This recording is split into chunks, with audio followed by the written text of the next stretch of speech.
je pense que depuis 1 an et demi, bon, au début, on ne savait pas trop, je peux comprendre l'affolement. Mais on a beaucoup joué avec les peurs des gens. Je pense que c'est très excessif.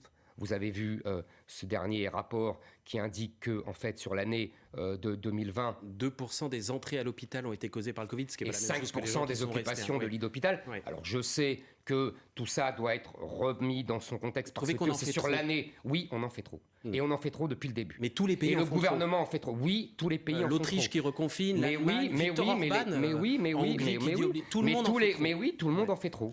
Oui, tout le monde en fait trop. Mais pourquoi ils en font tous trop? Parce que je pense que, si vous voulez, c'est notre... Alors là, on part dans la philosophie. Je pense que c'est notre rapport à la mort, à la vie. Je pense que c'est la médiatisation aussi.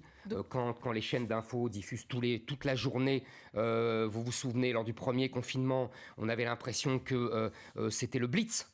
Qu'on était bombardé à Londres par l'armée allemande tous les jours.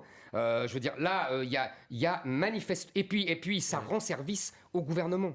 Là, Emmanuel Macron, très clairement, joue de cela. Il joue de cela pour pouvoir justement changer de sujet. Mais ça veut dire qu'est-ce qu'il faut faire? Pas de passe sanitaire, pas de dose de rappel. Si vous étiez président, là, à sa place aujourd'hui? Si j'étais président, la dose de rappel, c'est uniquement pour les gens de plus de 65 ans. La Haute Autorité de Santé dit qu'à partir de 40 ans. On sait que ça ne touche... De toute façon, depuis le début, cette épidémie, statistiquement, ne touche essentiellement que les gens de plus de 65 ans. Et les comorbidités, quel que soit leur âge. Ouais. Oui. Vous suspendez ça, le pass sanitaire. Les gens, ils sont responsables, vous savez. Éric Zemmour, vous suspendez le pass sanitaire, quel que soit le niveau de l'épidémie, si vous êtes élu? Non, après, excusez-moi, là, jusqu'en juillet, je trouve ça excessif. Oui, il se trouve que l'élection, elle est en mai. Si vous arrivez à l'Élysée en mai, est-ce que vous gardez le pass sanitaire? Non, je vois pas l'intérêt.